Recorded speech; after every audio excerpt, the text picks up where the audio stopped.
Hi, everyone, and welcome to our Youngtimers Ask the Expert series.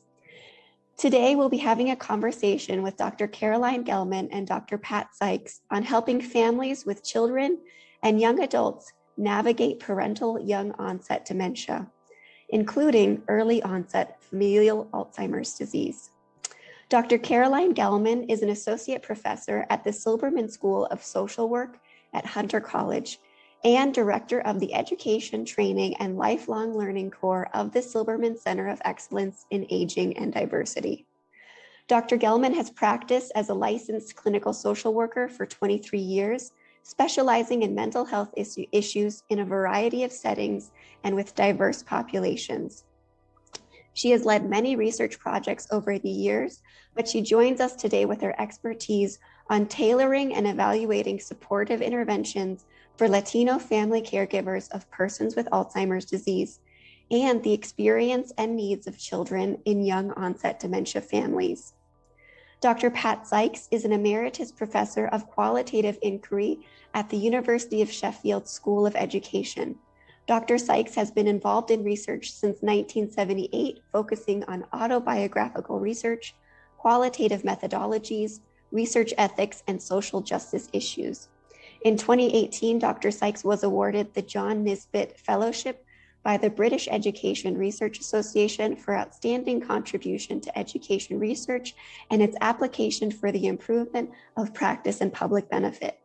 She joins us today with her expertise on researching the perspectives and experiences of children and young people who have a parent with young onset dementia, focusing on biographical narratives around how young people navigate parental young onset dementia. Dr. Gelman and Dr. Sikes, thank you so much for joining us today. Thank you. It's a real pleasure. A parent is one of the most influential people in a child's life, providing unconditional love and support and playing a central role in their transition to adulthood. But what happens when a parent develops dementia early in a child or young adult's life? Today, we'll be talking about what families with children and young adults can do to help better address the changes and complexities that occur with young onset dementia, or in the very least, opening up a dialogue for others to know they are not alone. And with that, I just like to jump in with our questions, if that's all right with you both. Okay, so you've both worked with a number of children and families affected by early onset or young onset Alzheimer's disease or a related dementia. For those who are currently facing or preparing to face losing a spouse or parent to Alzheimer's disease, what are the first steps they can take to help mitigate what you call the disruptive nature of young onset dementia on a child's physical, emotional, scholastic, and social development? Shall I start? Can I go first? I came to this research because my husband developed a young onset dementia when he was, we really became aware of it when he was about 55 and our kids were 13 and 15. And it was because I could find nothing for them to help them or to explain to them, and nothing for me to understand what was going on either. That I came to do this research, and together with Dr. Mel Hall, got a grant from the Alzheimer Society UK to look at this. I mean, I think that the first thing that I will say is that I think it's really quite important to acknowledge and own what a difficult experience this is.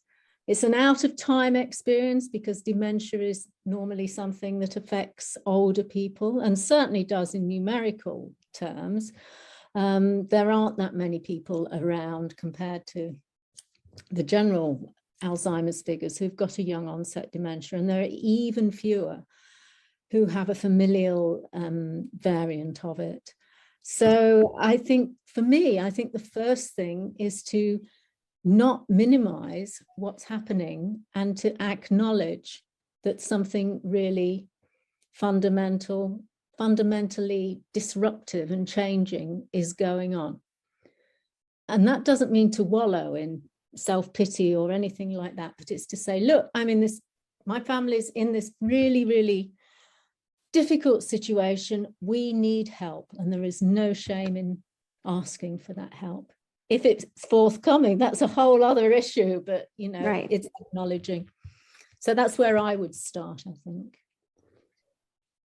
I agree. It often takes a long time to get there because, as you said, it's a very unusual and, comparatively speaking, rare condition. And so for many of these families, it'll take years to get to the right diagnosis. I do think that there's more awareness. I came to this work in 2009 because I was doing work with Latino families with Alzheimer's, and there is a genetic mutation in the Afro-Caribbean population that increases the likelihood of familial early onset Alzheimer's in that population. So I was working with a family where the father was in his 30s and very young children. And I asked my doctoral student to look up the research. There must be research on how to support these kids. And we found there was nothing.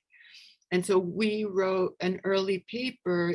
It was a case study for the work that we could do with these children, and calling attention to the fact that there wasn't any research and the importance of doing that. And that was a very frequent statement from the families that we eventually began working with, is that there isn't tailored intervention and support and information around early onset conditions, that much more is needed. And you can feel not just out of time, as Pat so well said, but out of place, because you will be sent to, let's say, a spousal support group for persons with Alzheimer's, but you're sitting there and these are people in their 80s who have very different developmental concerns. Their children are adults. You're dealing with very young children. Financial instability. Often, you're talking about a 2-parent earning household, and all of a sudden one of those people is not earning. What happens with that? So you really, in addition to recognizing what's going on, reaching out. Things have improved. There are more organizations, and even the traditional Alzheimer's Association, Alzheimer's Foundation has more and more information for people with young onset. But that's key, is first connecting, and then also connecting as a family and communicating well. So another important finding is that that it's a very complex condition and it'll affect different family members very differently. And a really compelling finding from the work that we did is that children will mute their experience because they don't want to add to the burden that their parent who doesn't have the condition is experiencing. So they will often not talk about the tremendous impact it's having on every aspect of their life, in an effort not to put more pressure on the parent. And so we would interview parents who said, I think I'm handling it really well. My kids seem to be doing okay. And then we would talk to the children and they would say, this is crushing, but I don't want to tell my mother because it would just add a burden. And so this idea of the community and professionals, extended family, whoever we can get to support these families, to really be there to acknowledge and allow family members to share whatever it is they're feeling. Another important finding, and I know, Pat, you can speak to this as well, is that there tends to be a societal view that we want to sugarcoat things. We want to sort of have a narrative of how wonderful that this family is taking care of their loved one.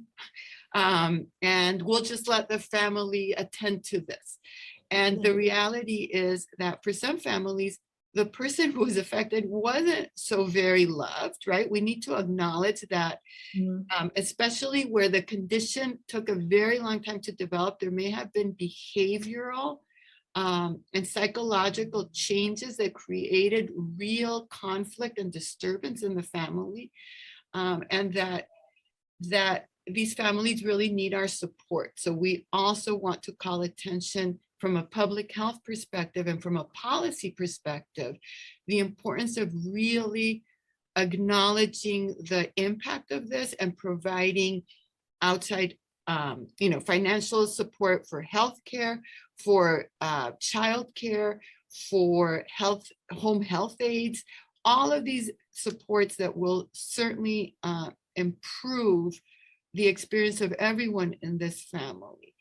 But again, in summary, is reach out for information and support, reach out to each other and to professionals to have good communication and not have any inadmissible feelings. There should not be any inadmissible feelings. We need to be able to talk about the full complexity of the impact of this condition. Yeah, I would agree with that. I mean, I think that I got my project funding in 2012, and I'd done literature surveys beforehand, and there wasn't very much. There was some stuff on young onset dementia, and there were some people in England, the University of Bradford, where they have a dementia research centre, had some people who had looked at young people's experiences, because the literature that was around was generally about what parents thought about their children's experiences. So it wasn't at first hand. So we spoke to the kids. We didn't speak to the parents. We spoke to 24 children and young people ranging in age from 7 through to about 30. We had somebody who was 31, but we felt that they would benefit from, we felt it would have been unethical for us not to include them in the study because they wanted to talk. So, it's about those people's, those youngsters' stories, because as Carolyn says, they may not be as open if their parents are around and about and is listening, and they don't want to burden them further. But I think the really important point, as you said, Carolyn, is that, the person isn't always a loved one, or has become not a loved one. And not loving your parent in our society is generally seen as not a good thing. And the truth of the matter, and I have an interesting relationship with the word truth and research, but the truth of the matter is that having somebody with dementia in your family isn't going to lead to them becoming a much easier person. Often characteristics are exacerbated. So if there are difficulties and tensions, or if somebody's hard to get on with, the likelihood is that dementia is going to make it worse. And so then the kid gets the double whammy of, oh, I don't like my parent. And I mean, in my own family, we all, particularly perhaps my children, experienced physical, mental, and emotional abuse. And as I was saying to Lindsay, when we first started talking, people say, oh, well, their person was not well, they couldn't help it. Well, maybe they couldn't help it, but that doesn't mitigate the horrendous experience you may be going through. And so here we come again to the business about being able to speak inadmissible things, whether they're inadmissible to you personally or they're inadmissible within society generally. And the organizations, the Alzheimer's societies, want us all to live well with dementia and to understand that the person who has dementia is still the same. But as one young person said to us, my dad wouldn't have tried to break my arm if he was still the same. Mm-hmm. Right, Yeah. that was very common for the children that we spoke to, had a very similar quote. My real dad wouldn't have spoken to me that way, was hypersexualized, was, no filter, those kinds of things, which are really traumatic for younger children. And she said, my real dad wouldn't have talked to me that way. I think you both bring up really important points. And I think I hear that, a lot in our community and in my own experience, this, there's not really a space to be able to talk about our experiences. And there is this worry that if we do, we're going to burden our parents, or we're going to burden others because our experience isn't positive. It's very difficult. And I think a lot of people in those situations then start denying their feelings and try to bury them away. And that is almost the opposite of what your research is saying, is that we need communication and we need a space to talk about it so that these things can be normal and that these feelings can be expressed. And I just want to keep moving forward. I think we're having a really great dialogue, but I just want to get through our questions because I know that there are specific issues that come up and I really want to make sure we touch on them. When a parent is diagnosed with early onset Alzheimer's disease, there can be a significant change in the family structure and everyone's roles in it. Children may become caregivers, staying at home with their sick parent when the other parent can't be there. They may become earners, as one parent may have lost their job due to the disease. The oldest child may be treated like a de facto second parent, consulted and reluctantly making decisions on important household issues. So can you talk about whether these are natural roles for children to take on in this type of situation, and whether it's appropriate for a child to assume these roles? And secondly, how can we include children in the care of a parent that is developmentally appropriate? I think I'll just jump in there and say that none of our young people wanted to have an identity as a carer. None of them did. And most of the young people we spoke to were middle class. They were privileged in terms of their sort of social and cultural capital.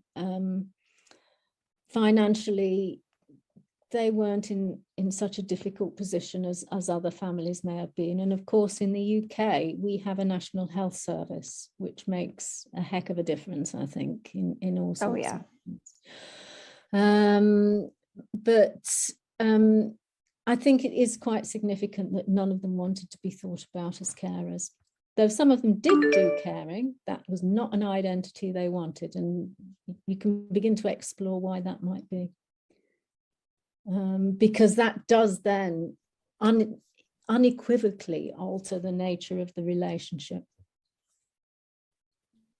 And I think you used the word, is it natural or normal? I don't think it's normal. It happens, especially in the United States, where we don't have a national healthcare system and where we don't have these safety nets, that for all the families that we've worked with and interviewed, that had to happen, that there, even the extended family, that was another common theme. The extended family sort of fell away. They didn't understand what was happening. They couldn't believe it was happening.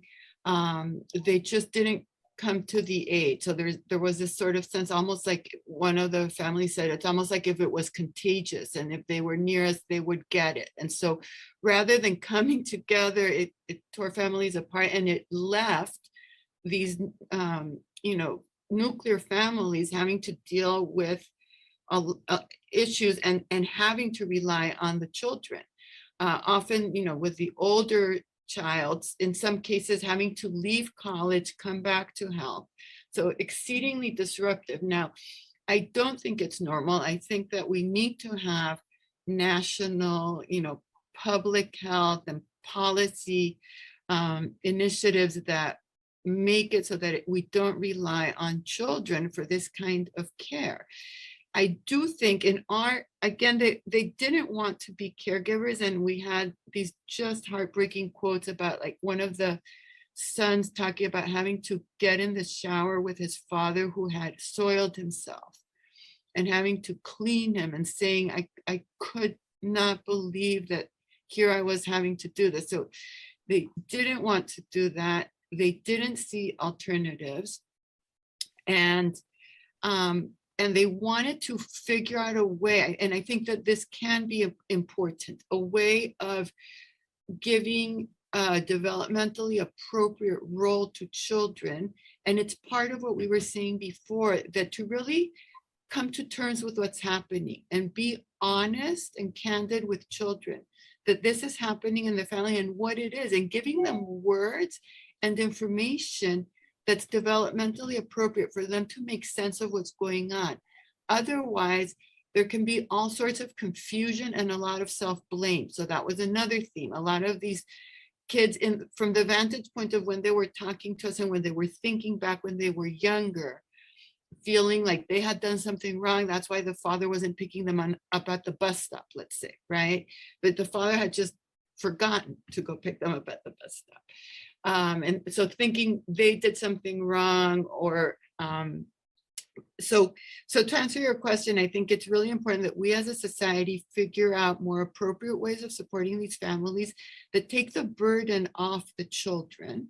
Until that happens, we are having these children be in a position that really is too difficult for any person, let alone a child, let alone when it's their own parent. Because if you think about the trajectory, you're supposed to have a parent taking care of you and teaching you all of these things as you're growing up. And instead, what happens with this very cruel condition is that you are witnessing your parent deteriorating in those areas of functioning, right? The self-care and the independence, all of those things in a very difficult moment. So anything that we can do as a society to take that pressure off these children, we need to do, and find developmentally appropriate ways for them to take care of parents. So for example, reading to somebody out loud, but not cleaning them if they're soiled. So that's an important conversation for us to be having. Yeah, I mean, and I think, I mean, some majority of our respondents were older, were teenagers and upwards. But you know, we saw some examples of parents being really, really thoughtful in how they had talked to it. So one of our youngest people, their dad had become hypersexualized, so the mother had changed bedrooms, so she slept in one room and he slept in the other. And one of our data collection strategies was to do a sort of my home, my day. So you drew a picture of the house and what happens in this room, what happens in that room. And the boy talked about how his dad slept in a different bedroom from mum because he would jump on mum a lot in the night and she didn't get a good night's sleep. You know, little things like that. But you know, we thought, well, that's something that a 6-year-old can understand. Somebody jumping around and playing about, and you don't get a good sleep. But I mean, I think one of the things that comes out of some of the things that Carolyn was saying was one of the concerns that was there for many of our people was that they couldn't rely on their parent to do the sorts of things they would expect a parent to do. So a number of people talked to us about what they called cancer envy. And when we then disseminated this, they would say, I thought I was the only person who thought that. So they would say, well, you know, I'm really envious of my friend whose mum's got cancer. And yes, I know she's going to die, but she can talk to her about it.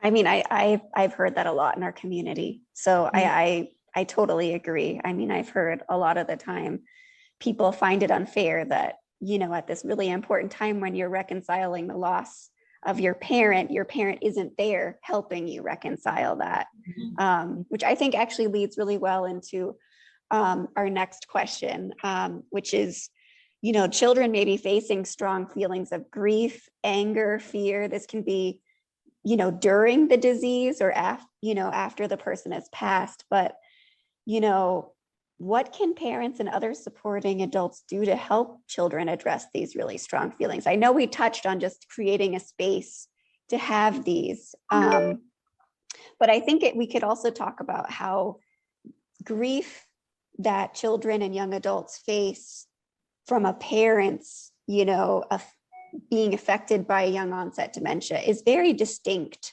from grief of other diseases. I think so. I definitely think so.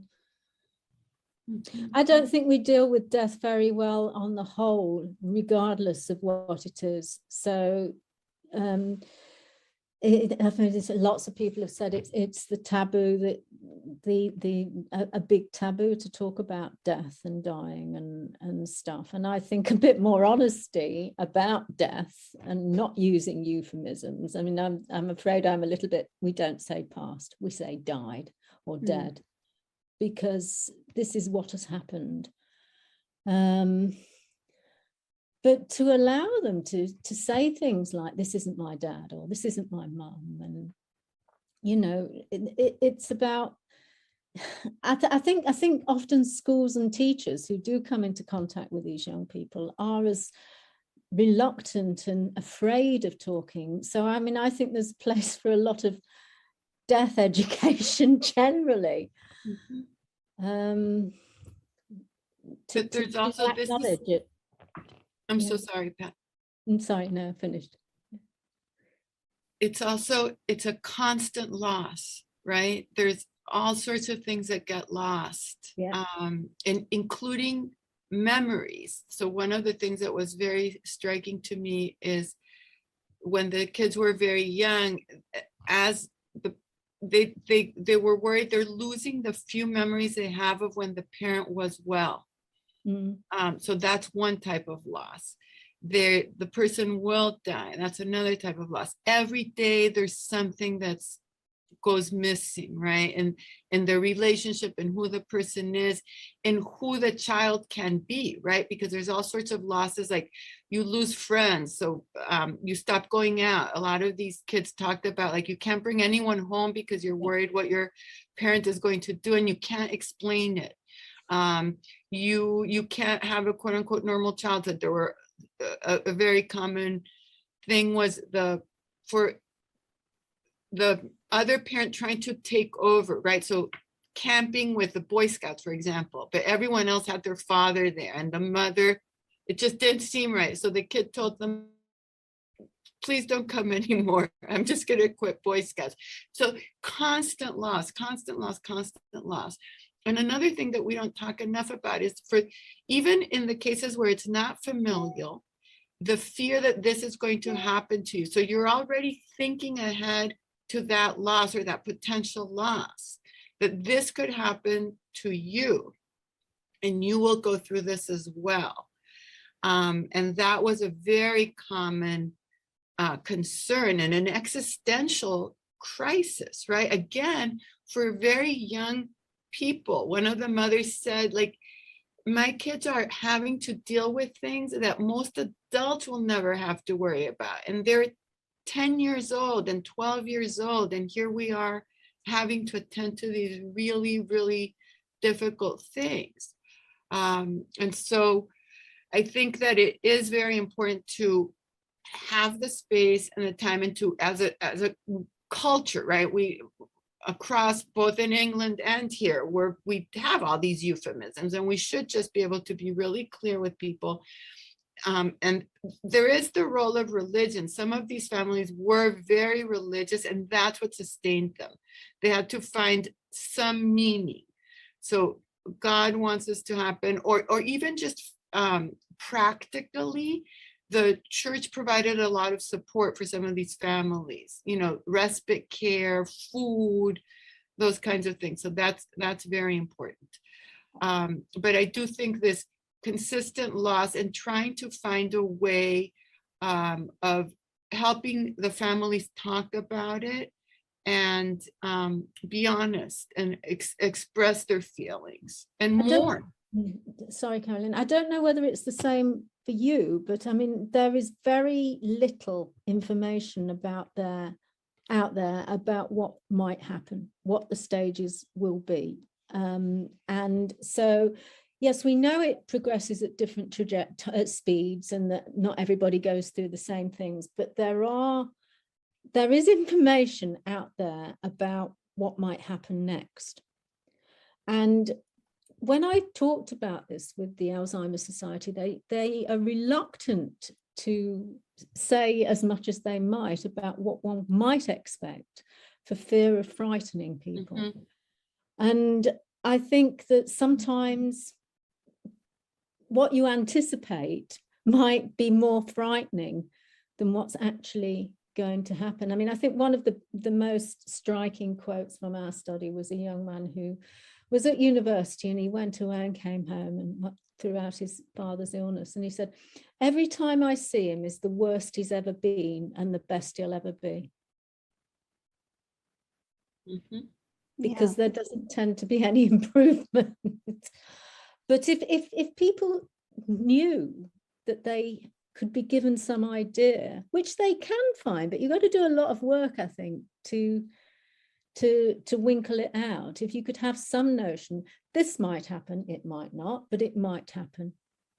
I think that would help some people. I mean, I also think, things have gotten better now in our community where there's more education and awareness that, dementia can happen in younger people than people in their 80s. But, there have been a couple of cases where people just thought that their parent just didn't like them anymore, and that was the reason why they didn't care about them, or it perceived that they didn't care about them because they didn't call, their personality changed. And so I think knowing that this is the natural course of the disease, that this is the disease, not the person that is responsible for the behavior. I think that can be extremely helpful to children who are seeing this in a parent.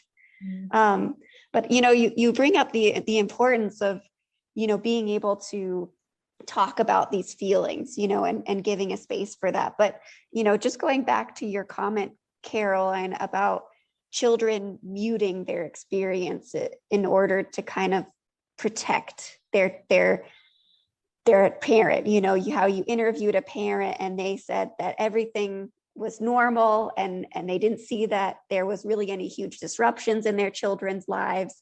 And then you talked to the children and they said that it was extremely disruptive to have a parent with young onset dementia. So my question to you is, how can we change that? How can we change so that children, I completely understand that. I think my siblings and I did that, to help our mom, because she was dealing with a lot. She had to take care of her dad, pay for things, take care of the house, and like you said, we were kind of isolated. Friends and family didn't really know what to do with us. And so this was a thing that I think my siblings and I could control, is that we could just say, okay, we're going to be fine. And we're going to tell her that we're fine. But I think it's not really probably the best solution. And I'm just wondering, how can we help children feel more comfortable to share their true feelings about the situation?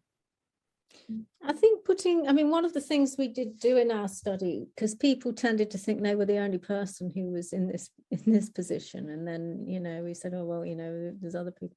One thing that we did do, which in traditional research would probably be considered to be inappropriate, we put people in touch with each other.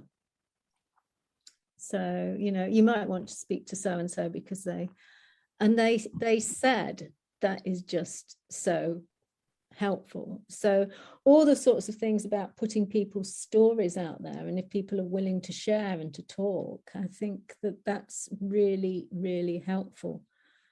And I know that in America there are some camps, aren't there? There are camps. Yes. Which I think you have the tradition of camps. We don't have that, but I think something of that nature would be really good. All of the people that participated in our study said they were doing it because they wished that they had been able to hear from somebody who had the experience.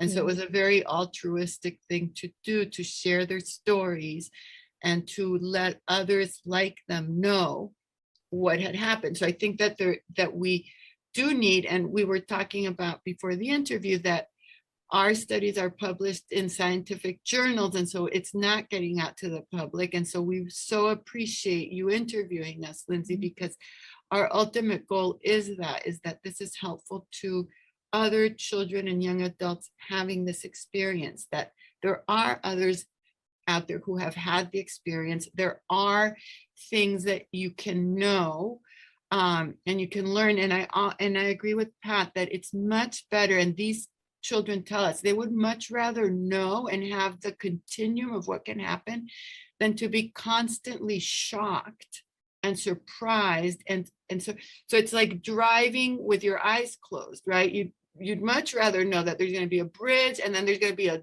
deep, all that you'd rather know, right? Mhm. And expect have an expectation and some guidance as to what's happening. So I think that we do need to do a much better job about describing that. I think one of the difficulties is that it is such an individualized experience.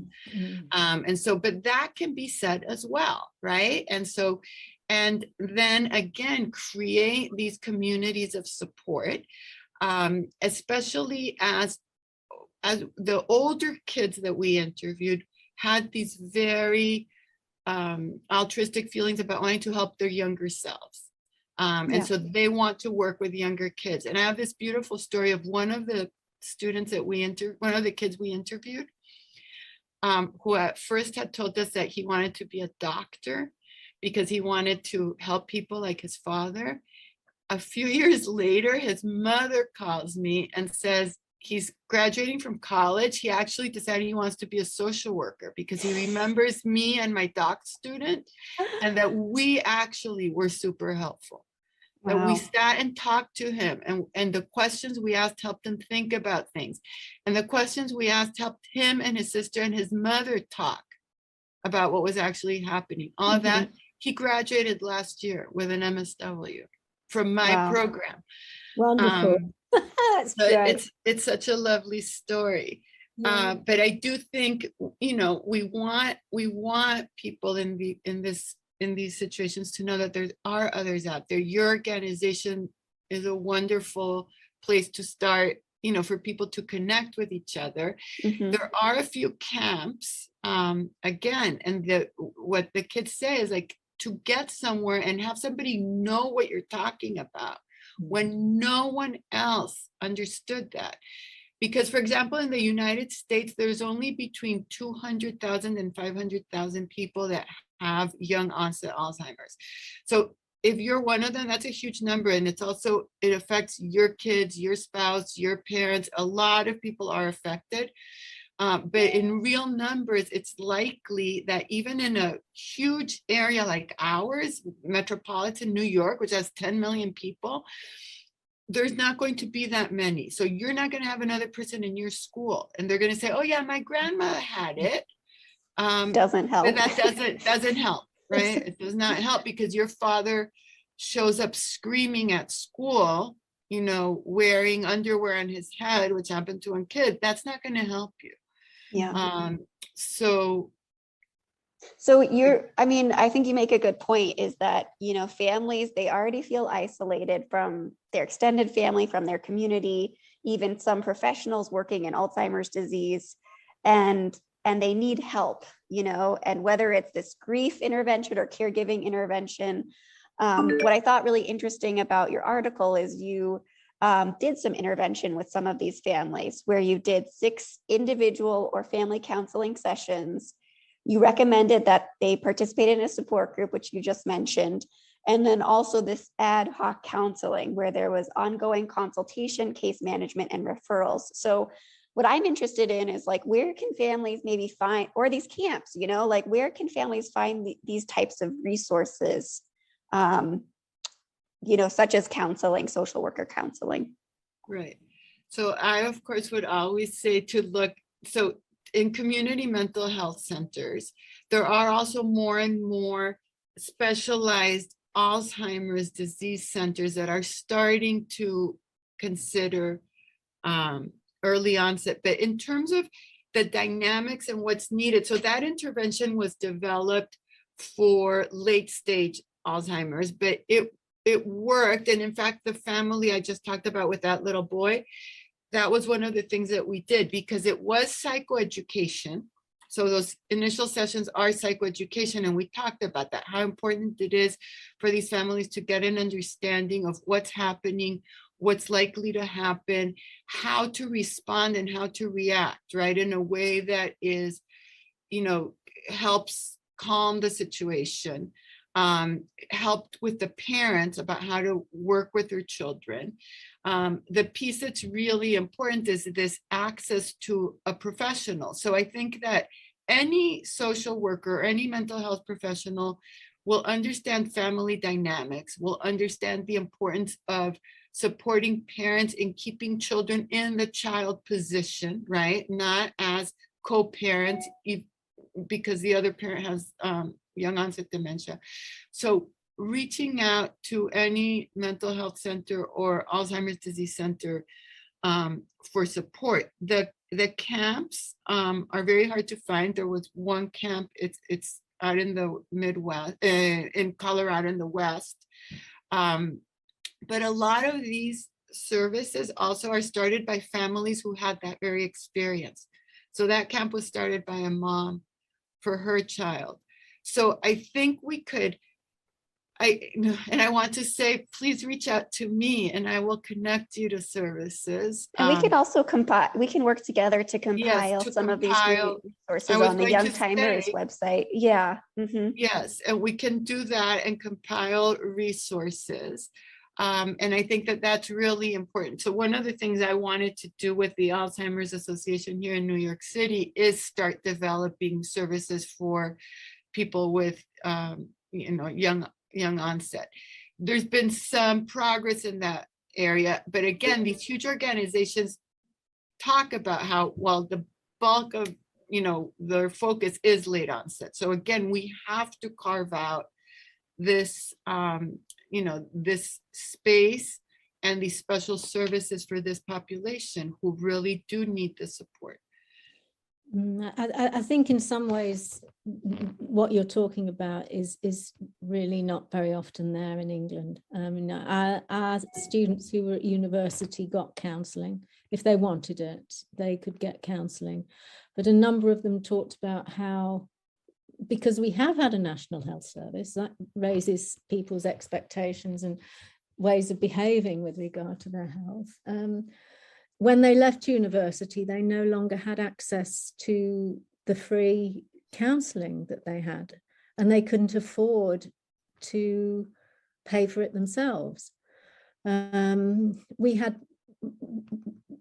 saw that if anything was going to happen for the younger children, then it was almost inevitably going to be through the volition of a parent who would go into the school and talk about things, mainly because they wanted to help their child not be, the dad with the knickers on his head. They wanted to try and preempt that. But in terms of bringing young people together in that way, there's a rare dementias unit at the University College London, which does help some groups, but you said that number of how many people in the States are considered to have it. It's the number that gets bandied about in England is 42,000, and many of them won't have young children. So it feels a little bit difficult in that respect. Sounds like we need to start a Youngtimers camp for kids. That's what it sounds like. Well, I think it first starts with, documenting experiences and highlighting the need that's out there. And hopefully, policymakers and other organizations will recognize the importance of this population. You speak about, parents letting, the school know about what's going on. I think in our community, I have to highlight a lot of people in our community are hesitant to talk about it because of the hereditary nature, and for privacy reasons, they don't want many people knowing about it, not even their primary care physician, and so it can be difficult to reach out for healthcare services and do it in a way that you're not disclosing, potential information that people could then discriminate against you genetically. So it's interesting that you should say that, because I mentioned Bradford, the work at the University of Bradford. Bradford has a very high Indian subcontinent population. And of course, hereditary things in arranged marriages, you keep it quiet. You keep it very quiet, because that might be scuppering your child's chance of a marriage. So there are all those things as well. And I mean, my understanding is if you're paying for health insurance, then declaring conditions can make it difficult to get insurance. I mean, my son's became a dentist, is a dentist. And when he was getting insurance, he was asked if if either of his parents had got anything. And I mean, he could have said his mum was crazy, but he didn't do that. He said, my dad has got dementia, and his dad's dementia isn't hereditary at all. But the company refused to insure him, and it was the only company for insuring dentists, and he managed to get that overturned. But you know, there are issues there, and probably much more so for you in America. Yeah. Well, in fact, Pat and I are doing a study right now trying to understand the complexity of that decision. So for young adults in families where there is inheritable forms of early onset dementia, how are these young people thinking about the possibility of testing to find out what their status is? You know, what is the process for that? And again, the impetus for our work is, well, it's born from our past experience of one of the huge concerns that the people we work with have, but also to get this kind of information so that we can then help in this process. So these very kinds of questions: what are the pros and what are the cons of having this information? You know, what happens if this information gets out? What will it mean to me if I find out that I do or don't have it? Do I live my life differently? These young people are on the cusp of making decisions about, you know, partnerships and having children and making career decisions. And so it's a very, very relevant question. So that is, in fact, the work that we're doing right now, interviewing people about their, you know, thoughts and experiences around this conversation. Do I want to know? Should I get tested? And what does this study involve? Like, is it like, can you do it over video chat? Is it like counseling? Is it a survey online? What is that? What does that participation look like? It's tell me your story. Tell me your story around your thinking around seeking genetic testing, given that you have a diagnosis in your family. That's important. There has to be a diagnosis of a familial variant.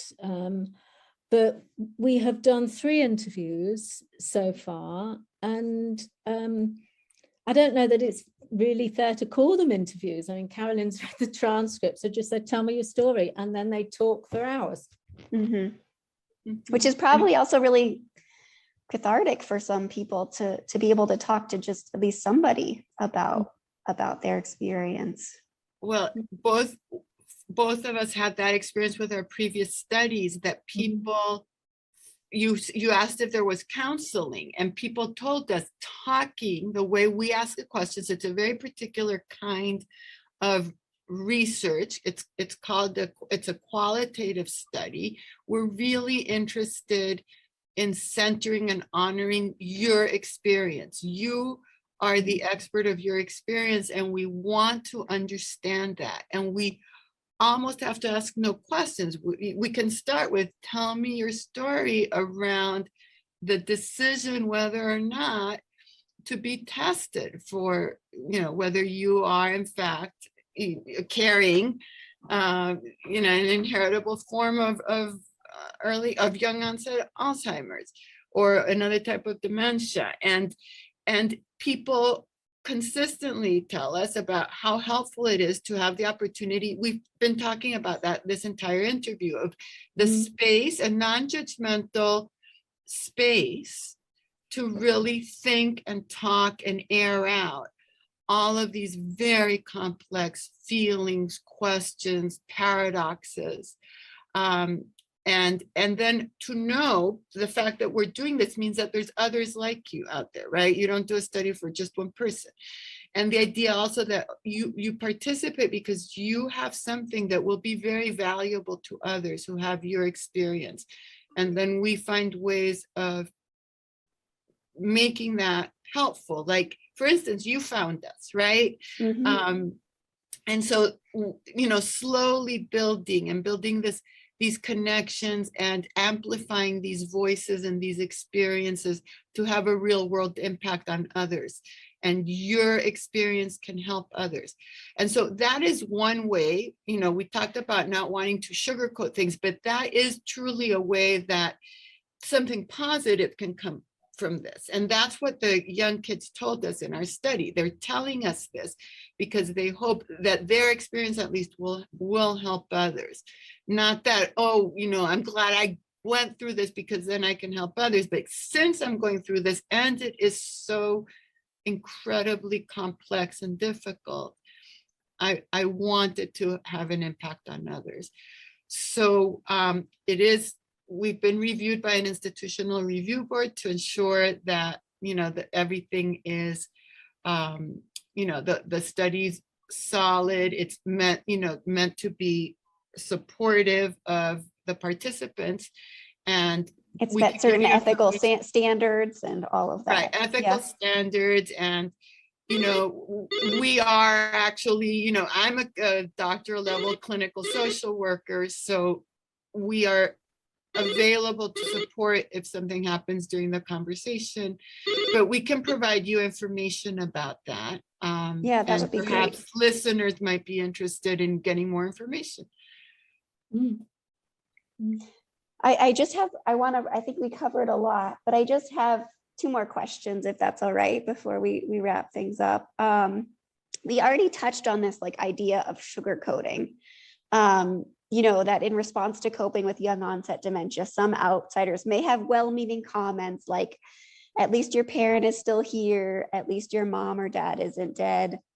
I mean, how is this type of narrative detrimental to children and young adults with parents affected by young onset dementia? I know that we touched on this, but I think it's so important to hit on again for our listeners, because I think they do hear that a lot. And it's very against, I think what you mentioned is this mainstream idea of how, there's still the person there, and, we want to live well with dementia. And I just would like to hear your thoughts on how we should maybe change the narrative when it comes to this disease. I think it's really difficult. I mean, a number of the young people we spoke to talked about this, and one young woman had brought her wedding forward. She wasn't intending to be married for a few more years, but she wanted to have a wedding, and I think her words was something like, I want my mum to be there and to really be there, because she wanted a sense, it was for her, this was for her, she wanted a sense that her mother had knowingly participated in the wedding. I think because people who don't live with somebody who's experiencing dementia, it's a really, really hard thing to understand. And some of our people said that they had said, well, it isn't good that she's not dead, because she's not here, really. And I don't know how you can really get that sense in a meaningful way if you haven't lived that experience. I don't know.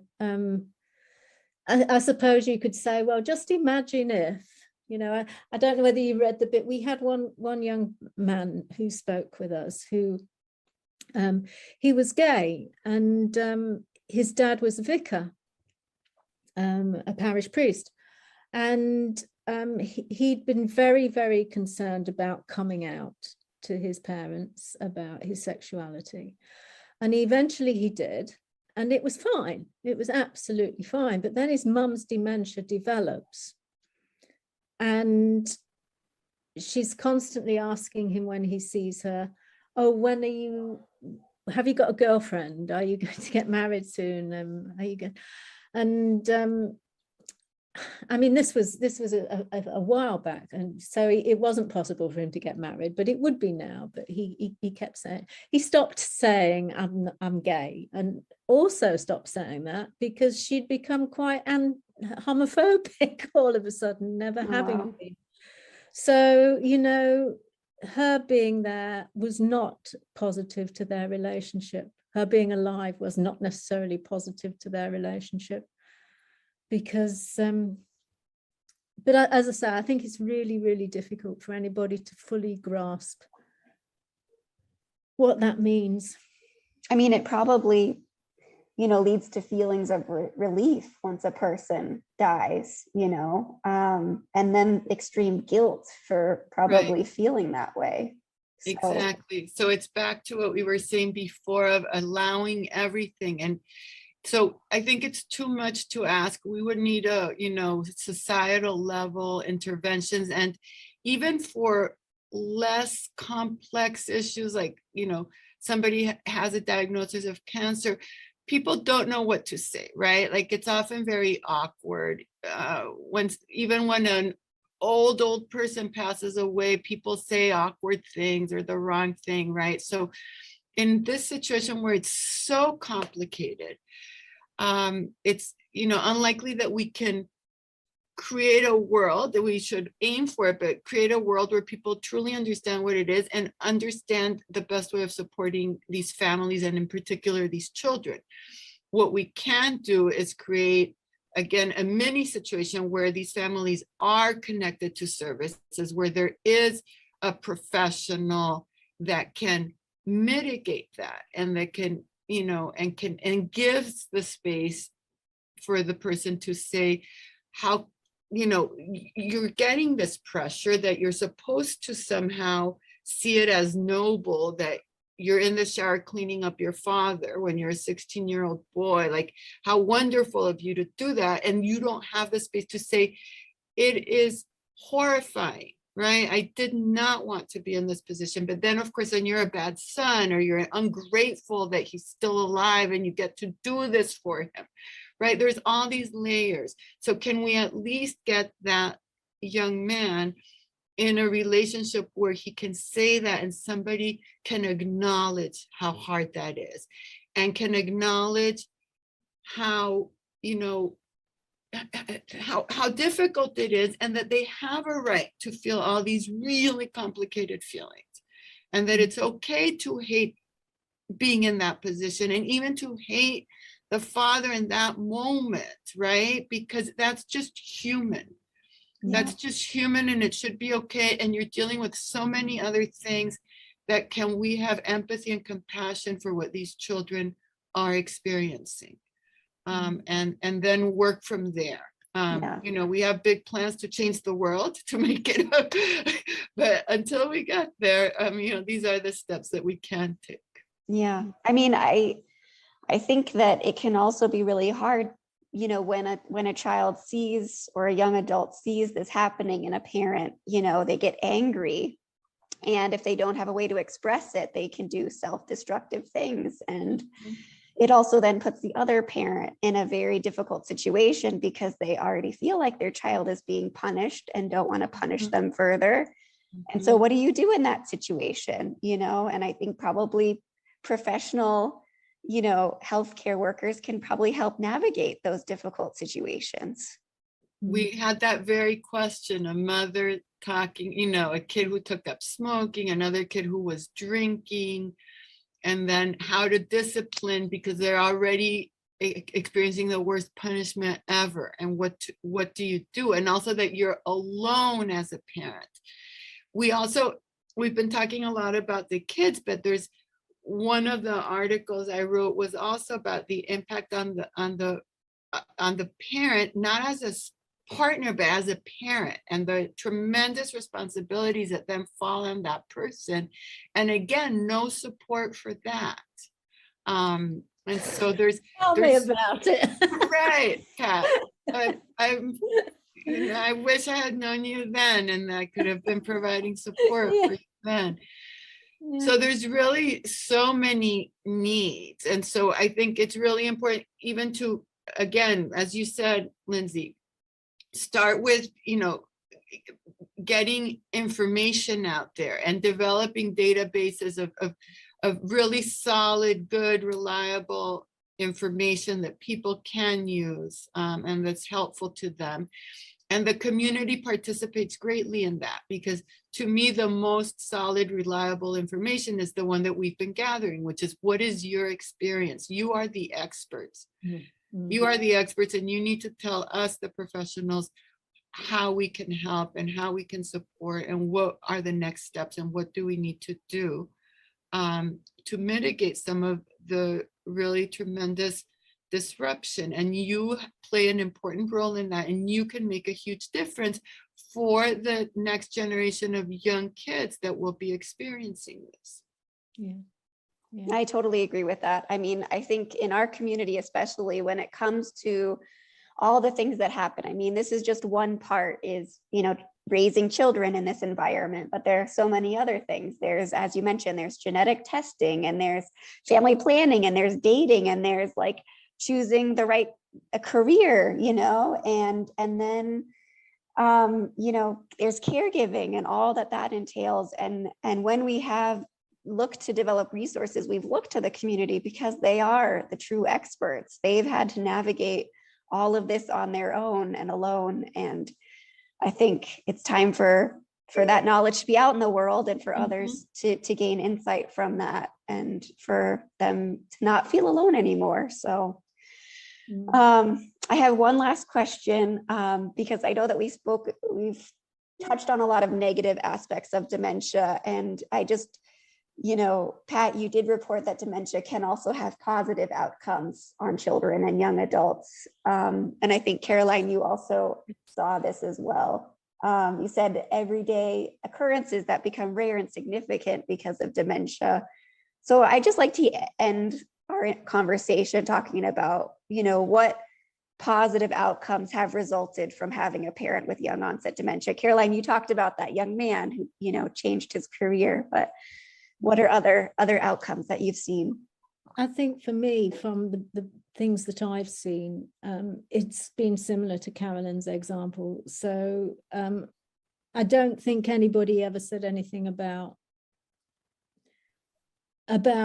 moments within the dementia that were good. But I mean, we had one young woman who decided to go into genetics and stuff, and did her PhD in that because of her mother's condition.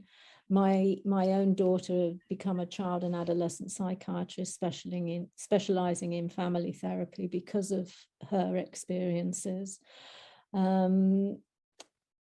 So, people made decisions about where to go to university, because in England, people travel around, I think, much more to go to university because we're such a small country.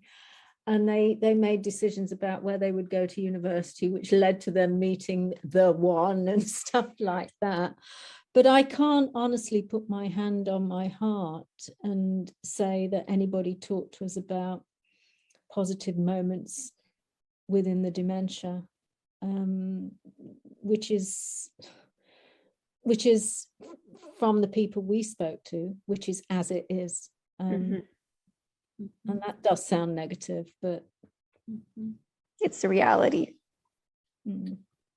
I think I would say something similar. No one said to us, like, I'm glad this happened because then X, Y, or Z. But I think that because these children are remarkably resilient and adaptive, that they were able to think about some positive things in terms of what was going on. Again, not in this, I really want to make sure no one's getting the sense of a romanticized view of it, but this idea of, like, for this boy that I talked about, like helping others and a sense of competence. So the older kids, like, it's too fast and too soon and too complicated, but they do develop a sense of competence, right? That they were able to do all of these things. Now, they shouldn't have had to, but they did. And so there's that. And I think that would be important if, as a social worker, when I'm working with these kids, I think that that's important to acknowledge, because it could have gone a different way. And they have stepped up and chosen to think about strengths that were developed as a result of a very difficult situation. And I think that that is the role of the professionals supporting these families, is to really allow for the parts that are real challenges and real difficulties, but also celebrate those aspects, because these children do show remarkable resilience and altruism in speaking with us, and compassion and intelligence and dedication and eloquence. One of the boys that we worked with was writing poetry to express the feelings, really, beautiful, compelling work. So I think there's that, but I think we want to balance again that to stay on a positive note, and that this doesn't define you. It becomes an aspect of what you went through, and that there are professionals out there who can help you situate it as just a part of who you are and not something that defines you, even if you are living with the possibility of a familial diagnosis, that hopefully it's far down the line, and we may find ways of mitigating that. But if we don't, what can we do to support you in all your strengths and all your complexities? So that's how I have been just incredibly moved and struck by the resilience of these children, and above all, their altruism. And they all, to a person, even the youngest said, I want to help others. I didn't know about this. I had nowhere to go. There were no groups, especially for me. Nobody was talking about this. I went once somewhere and it was about grandparents. It's not at all what's going on.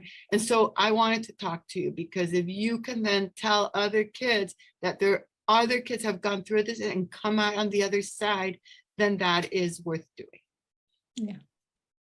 Yeah, I mean, I think you said it so beautifully, and I've seen it in our community, especially for parents who are maybe, about to face this in a spouse, and just to know that there are young adults on the other side, myself included, who have, that this, although I wish my dad hadn't got sick, has brought real meaning to my life. And I have a deeper appreciation for, small things in life. And, it's definitely impacted who I've become as a person.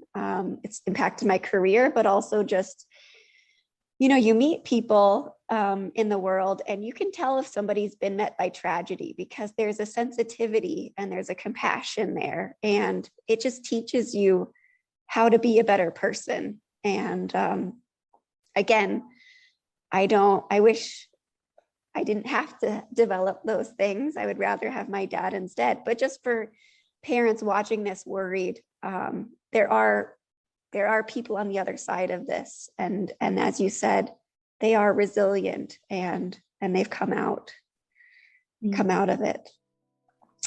Well, with that, I just want to thank you both for this interview and for the work that you're doing and the research you're doing on young onset dementia. It is rare disease. And so I think shedding light on these experiences is just so important. I know that it's going to impact our community tremendously, hearing stories from others and hearing about your research. So I just want to thank you for giving children and young adults the ability to express and discuss their experiences living with a parent with young onset dementia, because it's hard and it needs to be talked about. And we need to learn more and develop the right resources to do that. Because I do think that this is a very silent and marginalized and isolated group as it is. And we need to put some light on them. So thank you again for taking the time to be with us today. I really appreciate it. Thank you. I just want to say it's an honor and a privilege to amplify their voices. And thank you. You are a perfect example of somebody who's resilient and adaptive and has maximized their experience in the service of others. So thank you for talking with us today, Lindsay. Yeah, thank you.